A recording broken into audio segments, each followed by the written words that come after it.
Okay, क्या question है? A weight lifter lifts 75 kg mass by 2 metre in 5 seconds. How much power would she require for this task? ठीक है, तो देखो, power का question है, राइट? अब पावर का फॉर्मूला क्या है पहले वो बताओ, फिर बात करेंगे बाकी का। ओके, तो पावर का फॉर्मूला है, एक तो आप यहाँ पे वर्क बाय टाइम लिख सकते हैं, या फिर पोटेंशियल एनर्जी बाय टाइम, क्योंकि वर्क एंड एनर्जी सेम ही होता है। तो इधर you can write work by time या फिर potential energy by time.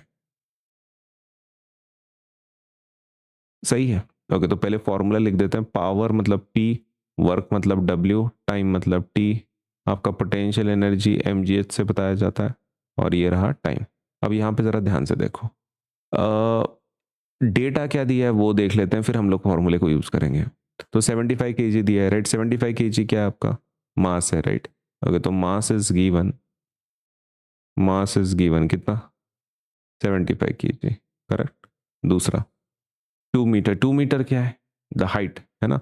Wait lifter lifts this particular object, तो 2 मीटर की हाइट है, मतलब उसने क्या किया, एक मास को 75 kg को उठाया उसने।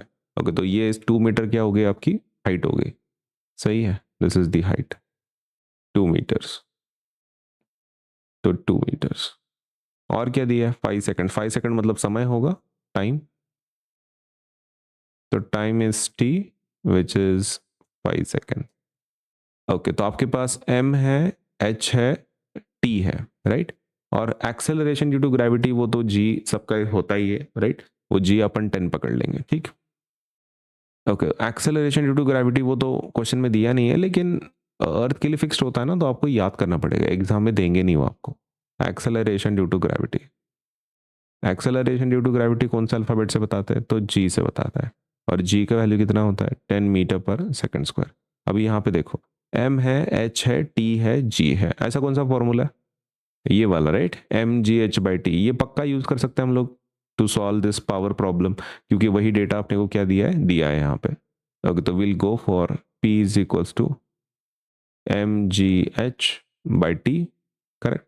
तो m का वैल्यू कितना है? 75। जी का वैल्यू कितना है? जी का वैल्यू है 10। आपके एच का वैल्यू कितना है? 2।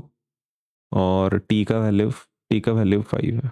Okay, now you can cross, मतलब जो भी आपको कट करना है आप कट कर लो। 5 1 जा, 5 2 जा, राइट? ठीक है, तो 2 × 2 कितना होता है? 4। ओके, तो P is equals to 75 × 2 × 2। Okay, कितना होता है? नहीं तो इनको मल्टीप्लाई कर लो। 75 × 2 कितना होता है? 150। ओके, तो 75 × 2 कितना होता है?